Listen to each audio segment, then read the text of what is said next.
What's going on, everybody? Just Haley here, and I am back again once again, this time with the often requested Dagath build. Now, I play this one a lot on stream, but it's a build that I really enjoy. I love Dagath's kit. I genuinely think she is one of, if not, I can't say the best, but definitely one of the best frames in the game. I really love playing her. She's a ton of fun, her theme is really cool, and she's another frame that you really don't need a Subsume on if you don't want to run one. That's awesome, especially for anybody that might not have access to Subsumes yet, or maybe their Subsume list is a little bit shorter, or they just don't want to use the resources, or someone that's just a purist and doesn't like using Subsumes. Dagath works fantastically for that. Now, this is a high investment build, so I hope you guys can bear with me on that.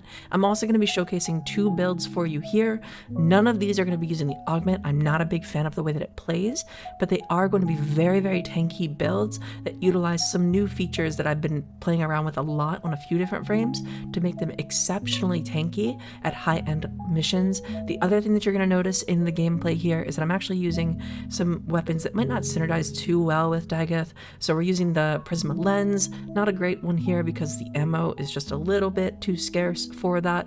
We're using the Atomos, similar kind of thing here unless you incarnate it, very scarce ammo. And then the other thing is the Arm Spinosa. We don't get any benefit from the crit damage really because it's a low crit damage weapon, even though I do love the weapon. That was really to let Dagath shine in the gameplay that you're predominantly going to see. And then for the other build, I'll be showcasing some Infested, that way you guys can see that too. And I do shift the build because shield gating versus Infested doesn't feel great when you don't have a ton of health. All that said, this is a super tanky build that dishes out tons of damage. The executes are absolutely phenomenal, and I love that about Dagath. If you enjoy the build, remember to like, comment, subscribe, all that stuff. It helps me out a ton, and thank you so much for watching. So let's get right into the build. So the first thing that we're going to talk about in this build is the Fast Deflection. That's going to synergize really well with Aegis to give us a ton of shield regen, especially considering we're using catalyzing shields. It's a nice little way to get that back. However, if you don't want to use Fast Deflection and Aegis, you could instead run Rolling Guard, and then Aegis could become pretty much any arcane you want it to be. Whether you wanted to do Arachne, if you wanted to do something for Reaper, might be a little hard to keep it up sometimes because Doom can steal your kills, but because it's melee, it's usually not that bad. You could also run Molt Augmented for a little additional power strength. Mostly that's going to get you some crit damage from Grave Spirit, but other than that, you're not really going to benefit too much from power strength. It'll up the Rakhali's Cavalry damage a little bit too. I do run Molt Augmented in this build that you're seeing on the gameplay here, but that is actually over Energize. It was testing out the Energize list build. I do personally recommend running Energize, and that is because the full combo is going to cost roughly 300 energy, which means you will want Prime Flow, you will want Energize, and you will want Equilibrium to maintain that. You could also run Zenuric instead. I just don't want to be dependent on a focus school for all of my builds, so I do try to build that in if I can. So in this one, I do run Energize. However, if you wanted to run Zenuric instead and just commit to that with Dagath, it's really, really good. The one downside is the free cast every minute could potentially lead to you going down. That is one thing that is a bit of a detriment with Zenuric, but it will fix the energy issues that she can have. Archon Stretch also combining with our Hound here. You could also combine it with any Sentinel that's going to deal some electric damage for you. That's going to be a really, really nice way to handle that.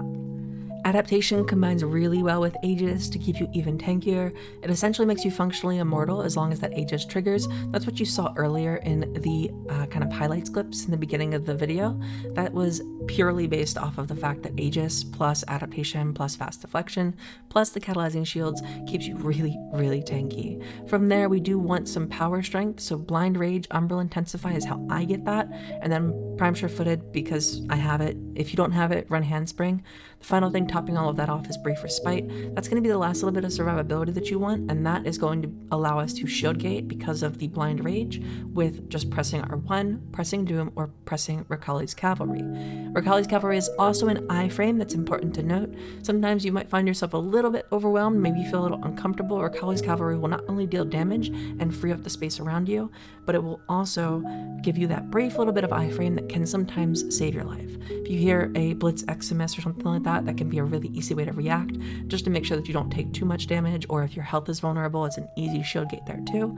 So that's a really, really nice little combination of ways to stay alive, while also giving you the 286% power strength that you need, as long as you run some red shards. If you don't run red shards, this build might be something where you want to run that rolling guard combo and then drop Aegis for Molt Augmented, so you can hit that 286 a little bit easier.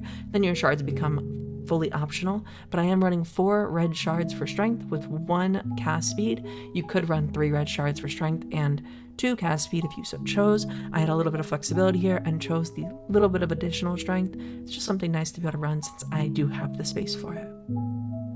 Now, if this isn't enough tankiness for you, and it kind of should be, but if it's not, there is one other thing that you could do with Dagath and just about any other frame right now, and that's use Secondary Fortifier. Secondary Fortifier is really strong right now. It essentially makes it so that you deal 8 times damage to any overguard, and then overguard damage that you deal with your secondary weapon turns into overguard for your frame, which allows you to be really tanky. It allows you to wreck Eximus, especially with something like the Epitaph.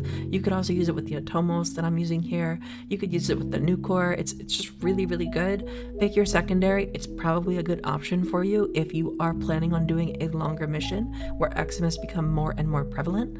It's a great way to stay tanky. I didn't want to showcase it here because I felt like it was kind of like cheating almost to do that. No different than like if you wanted to use the Torrid to showcase a build, it kind of feels like cheating, right? So I didn't want to do that too much with Dagath because this build is very tanky. And the other thing I'll mention is that Dagath does have Grave Spirit. It is not the end of the world if you pop that Grave Spirit. Play a little bit safe if you need to for 25 seconds, and you're going to feel absolutely fine. Essentially, I wanted to build Dagath in such a way that she wouldn't ever pop her Grave Spirit, that way you always have the crit damage buff, but look at it as a safety net. It does suck a little bit to lose that damage if you ever do, but the other thing that it does is it actually generates a ton of health orbs, which that equilibrium is going to turn into energy. So if you're ever low on energy, that's another way to kind of trigger that, get a bunch of energy back, and that's going to feel really good too. So it's not the end of the world if you do end up popping the Grave Spirit. Wait 25 seconds, reactivate it. It's very easy to just keep going and run it there. And as you can see, I pop it right here, not a big deal. And you could, if you want, use that philosophy on Infested. This build will absolutely clear anything that you're just kind of doing dailies for or anything like that with Infested. And I do also want to stress that Infested don't really have much purpose to doing long missions with them right now. It's just not something that we need to do, but maybe we will in 1999, and maybe then Toxin Procs will become something that we're really scared of. If that's the case, I do have the perfect build for that. So I'm going to showcase the health build that I do as well. This one I am going to be using a Subsume for the gameplay. That Subsume is going to be Breach Surge. I really like it in place of Rakhali's Cavalry. It's not only a bit of blind, so a little bit of defensive tool, but it's also going to be a damage spread in an AoE, which is great. It's going to synergize really well with Dagath's kit, and it's going to make you do some really pretty and really crazy numbers to Infested as well. So here's the gameplay for that and the build that I run. Now the main thing you're going to see here is that we're really only replacing 3 mods. Those 3 mods are Fast Deflection, Catalyzing Shields, and Arcane Stretch. The mods we're replacing them with are Umbral Vitality, Health Conversion, and Augur Reach. Umbral Vitality gives us a ton of health. We're going to be using Health Conversion for a bit of armor. We're constantly picking up health orbs thanks to our pet.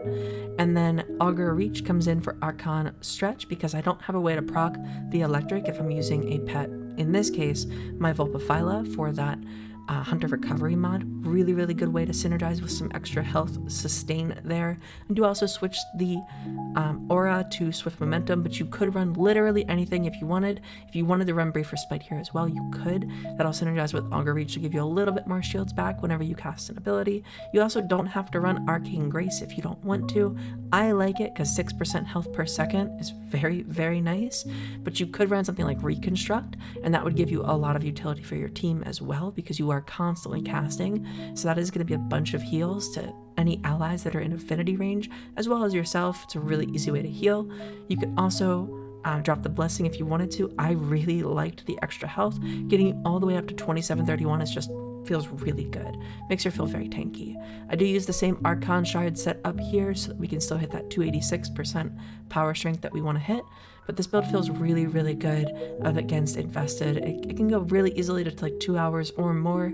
You're gonna see really pretty numbers, and you'll also notice that disruptors aren't a big deal, because again, you don't need to constantly cast. That was the one really big issue that I had personally with the shield gating build versus the Infested. While I did not care that much if I ever got toxin procced and died, because Grave Spirit is great for that, what you did care about was the fact that you can't always cast to keep your shield gating up, and that does feel like a little bit of a pain in the ass. Now, the other thing that was included in the gameplay today was my Hound. So I do want to show you guys that build. I don't showcase the Hound too often. So since I did show it today, I wanted to make sure I showed you guys the build. Now, the build is mostly just made for the Guardian effect. And I do like that on a lot of different shield gating frames, but we're going to be using the typical Synergized Prospectus, Repo Audit with Manifold Bond. From there, the rest is kind of optional. Momentous, I mostly use to get the Hound back a little bit quicker. Synth Deconstruct to continue generating those health orbs, it's always really nice. And Primed Animal Instinct is always going to be just something for you, some utility. For the weapon, really just run whatever you want. I'm running Viral Heat and Radiation to synergize well with my Synergized Prospectus, Repo Audit, spreading the statuses around.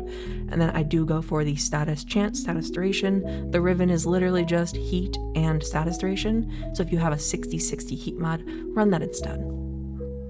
The Lacertain here isn't important. You could run whatever one you want. I just wanted the Impact Slash, so that's what I went with. But literally run any of those that you have already formatted or anything like that. Doesn't matter. They're all good. They all kind of do the same thing. They'll get you to the same place. That really is just about it for Dagath. If you guys want weapon recommendations, anything that has some synergy with the crit, so crit chance, high crit chance weapons are going to be great. She's going to get tons of crit damage from her 3. Not as much as some other frames. Verona gets a lot more, for example, for melees, but a lot of the weapons that she shoots, high AoE is going to be great. It's going to synergize well with her ability to spread viral. She's just going to be a really good frame overall for that kind of stuff. Now, melee influence weapons that you want to put Blast Electric on are going to be great as well. It's going to make her do tons of damage that then gets the executes going and stuff like that too. So it's just really nice. Outside of that, really run whatever you want to run. I don't personally like Incarnans too much. I find that she has to sit still, aim, all that kind of stuff a little bit too often. So beam weapons are absolutely phenomenal. And that's about it for this video. If you guys liked it, please make sure you leave a like. It helps me out a ton. Comment what you guys want to see next. I have some ideas, but I would love to hear from you. And if you guys want to stay up to date for our new updates, our new uploads, especially with 1990 coming around, I have tons of really cool ideas that I'm super excited about. The next Theorycraft that I have looks so juicy. Make sure you guys subscribe. Thank you so much. I hope you have an amazing day. I love your faces. Bye.